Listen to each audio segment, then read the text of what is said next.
We do have some breaking news that came out from President Trump, and it is about the war in Russia and Ukraine. We have seen Trump offer an ultimatum to Vladimir Putin, saying in the war, and not only in the war, in 10 days. We have a clip from President Trump. I want you to hear it directly from him. Bite 5. Yesterday, you mentioned that you would change the Russia deadline to 10 to 12 days. Has that started yet, or when can we, see the official statement that is the new deadline? I'll tell you what. I'll give it to you now. Do you want a big scoop? Yes. Please. Everybody else, close your ears. Okay, you ready? I'm ready. 10 days from today. Got it. Okay. Got it. Good. How do you communicate? We have a scoop. And then, we're going to put on tariffs and stuff, and I don't know if it's going to affect Russia, because he wants to obviously probably keep the war going. But we're going to put on tariffs and the various things that you put on.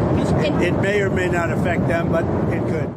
May or may not affect them, but it could, saying, hey, you got 10 days before we start putting in tariffs. And again, there could be some real economic impact to Russia. Now, specifically for the oil and gas industry, I know that's something that they have talked about.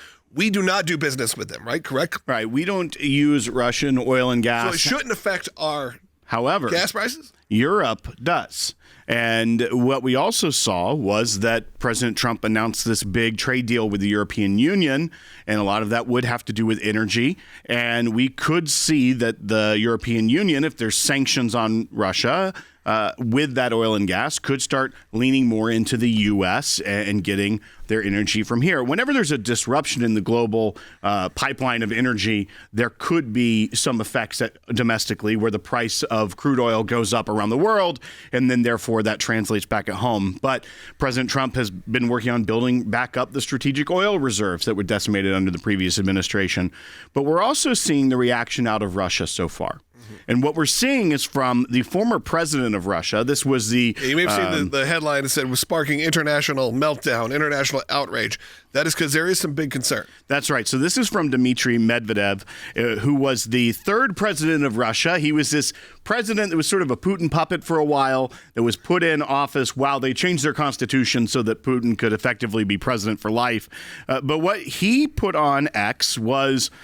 Trump's playing the ultimatum game with Russia. 50 days or 10, he should remember two things. One, Russia isn't Israel or even Iran. And two, each new ultimatum is a threat and a step towards war, not between Russia and Ukraine, but with his own country. Don't go down the Sleepy Joe road. There's another post on X we'll get into in the next segment, but those are strong words coming out of a former president, but now the deputy chair of Russia's Security Council. And certainly, look, he's not necessarily wrong in this. You are dealing with Vladimir Putin. However, what clearly President Trump learned that maybe Joe Biden knew a little bit about too, which was Putin is not up for negotiating right now. He is not up for ending this war just because. Or because the U.S. threats something. They have to come up with a real reason for him to stop the war. And you even see the tide turn where President Trump started to support Ukraine more than he had before. He had certainly been almost a neutral party, but then you start seeing him lean more towards Ukraine. Why? I think he got into it and you actually see what's going on, realize you can't negotiate currently with the Putin administration. And again, I'm not saying I'm not on Ukraine's side in this. And I think what Donald Trump has shown is that we probably should be. And some people who have had issues with that, when you look at everyone, pretty much everyone who peeks behind the curtain finds out, oh, yeah, there isn't necessarily moral equivalency. There are issues. There's always issues in war, and there's always issues with both sides. But maybe there's not moral equivalency that's going on there. And hopefully you'd see the same what's going on in Israel and Gaza. The new former presidents of Russia coming out and saying, this is not Israel. You got to be careful, President Trump. We're going to end up in a war with Russia, and you don't want that. And of course, none of us want that. I think we should play this flashback bite because it has Dmitry Medvedev in it when he was president of the United States, president of Russia, but still, Vladimir Putin, everyone knew, was really the one that controlled everything in Russia at the time.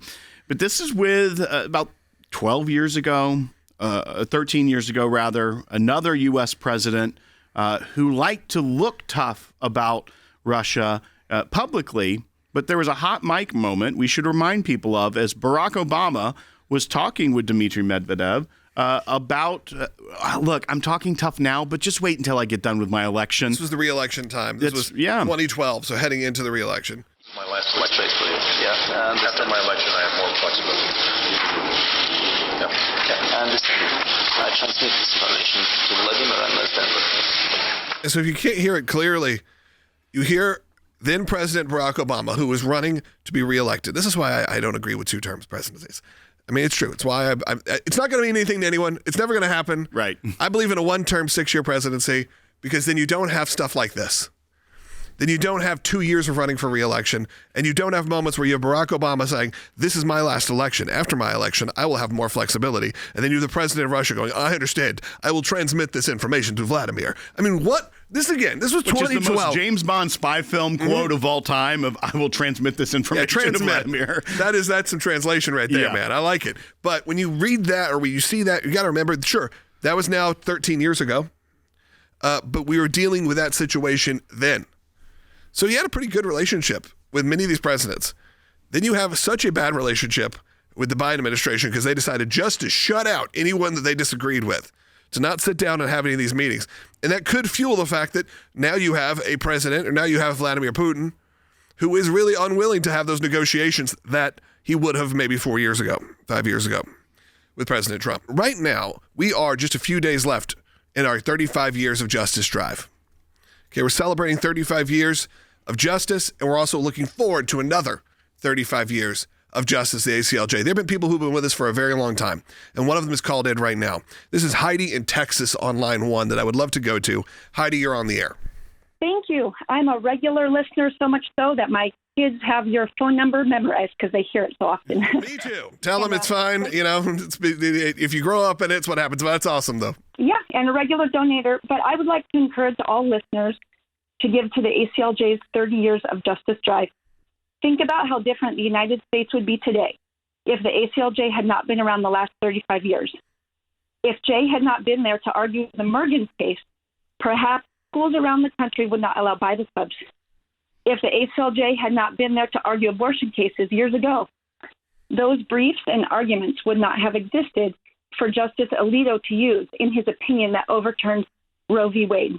If the ACLJ was not around to represent Pastor Brunson and many other persecuted Christians around the world and broadcast their situations, perhaps many of them would still be wasting away or worse in prisons abroad. Think of the hundreds and probably thousands of demand letters that would not have been sent if the ACLJ was not around the last 35 years to send them. Perhaps churches could not meet on the beach. Perhaps retirement homes would not allow Bible studies. Perhaps prayer vigils would not be allowed on public land across the country.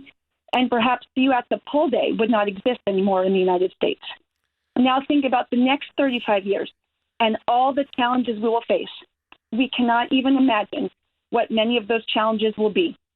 But what we can know is that if we all support the ACLJ, it will continue to exist and fight for our constitutional rights and religious liberties for the next 35 years and beyond. Thank you, Jay, Jordan, Logan, Will, Cece, and the whole ACLJ team. We need you more than we know. And for the media team, I have a film idea to share with you. You can make a movie called It's a Wonderful Country and show what the U.S. would be like without the work of the ACLJ over the past 35 years. Heidi, that's a great idea. First, I want to say thank you for that. What an amazing call. And it sounds like it was a plant or we told you what to, just know that Heidi cold called in. And it's really encouraging to hear those words, Heidi, that you've been with us for so long, that you're so engaged. Obviously, give our love to your kids who have to listen to us and have had to listen to us for so many years. It does make our hearts warm to hear that and to know that people get it. And know there's people like you out there that are supporting the work of the ACLJ, not just financially, but with your thoughts, with your prayers, and even just knowing that what we stand for is true. And I can't express that enough. We are so excited to announce the ACLJ's brand new app, completely redesigned to provide you with the best tools available to partner with us at the ACLJ. You can watch the daily Secular program, sign the petitions, customize your ACLJ membership experience, donate with the click of a button, and receive up-to-the-minute critical updates that the mainstream media can't censor. Just scan the QR code on your screen or go to your phone's app store, search ACLJ, and click install. It's that simple.